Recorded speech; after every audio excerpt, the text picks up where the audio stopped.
Doctor लहरिया, मैं आपके पास अब आना चाहती हूँ। सतर्कता के अलावा कोई उपाय नहीं है, इसको जितना रीइंफोर्स किया जाए उतना जरूरी है। लेकिन आपने जीनोम सीक्वेंसिंग की का जो महत्व है उस पर भी असर दिया। और देखिए, यूके जैसे मुल्कों में कई जगहों पर बहुत ज्यादा इसे किया जा रहा है ताकि हम वायरस को समझें, उससे अहेड रहे, उसके लिए तैयारी करें।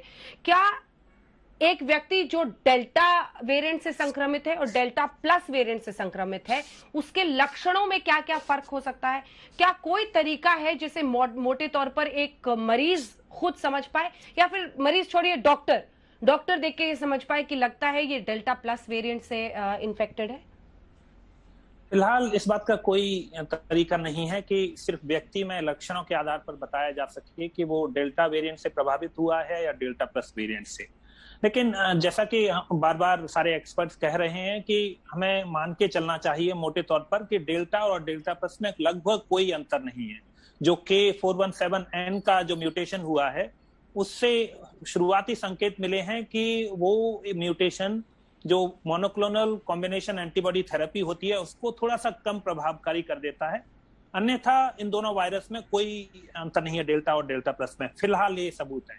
दूसरी बात मैं यह भी कहना चाहूंगा, और ये एक मेरी नजर में अच्छी बात है कि वो इतना खतरनाक नहीं है। सबसे पहली बात यह है कि जो डेल्टा प्लस का जो पहला सैंपल भारत में मिला था वो अप्रैल के महीने में आ गया, तो तब से करीब 2 महीने हो चुके हैं और 2 महीने में उसके इतने अधिक सैंपल नहीं मिल, इतना अधिक प्रोपोर्शनेट इंक्रीज नहीं हुआ है, जो इस बात का संकेत है कि वो डेल्टा से कम या डेल्टा के समान ही असरकारक है, उससे ज्यादा कोई अधिक बदलाव नहीं है।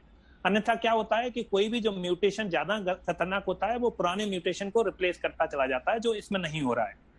दूसरी बात मैं कहूंगा कि जैसे कि हम कह रहे हैं कि 52 अब तक मिले हैं देश में डेल्टा प्लस के वेरिएंट, लेकिन इसके बारे में डॉक्टर गंगा खेडकर ने भी कुछ रिफ्लेक्ट किया कि 52 तो उनमें से हैं जिनमें जीनोमिक सीक्वेंसिंग की गई, लेकिन अगर हम अनुपात देखें तो इनकी संख्या 1% से कम है।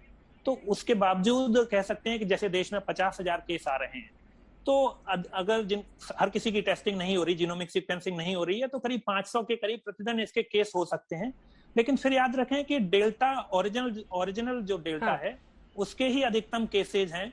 डेल्टा प्लस 2 महीने पहले पहचाना गया था, नहीं बढ़ा है, तो हम थोड़े से निश्चिंत रह सकते हैं।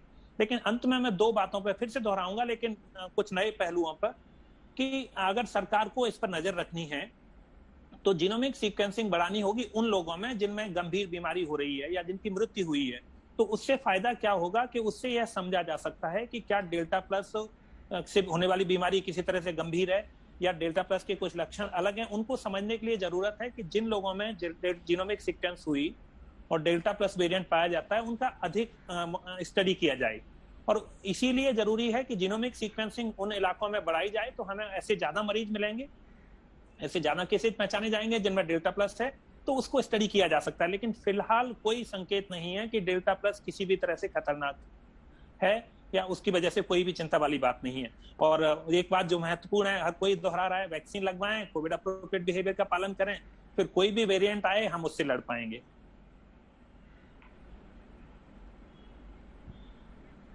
आप सभी का बहुत धन्यवाद हमारे साथ जुड़ने के लिए, डॉक्टर सेठ, डॉक्टर लहरिया, डॉक्टर गंगा खेडकर। देखिए, कुल मिलाकर बातें सबसे जरूरी हैं 3। एक तो कोविड अप्रोप्रिएट बिहेवियर, मास्क और सोशल डिस्टेंसिंग, और साथ ही वैक्सीन। इन तीनों चीजों का अगर आपने रख लिया ख्याल तो आप रहें तैयार, क्योंकि देखिए महामारी है, बीमारी जिस तरह से फैल रही है उसको लेकर डरना है, सतर्क रहना है।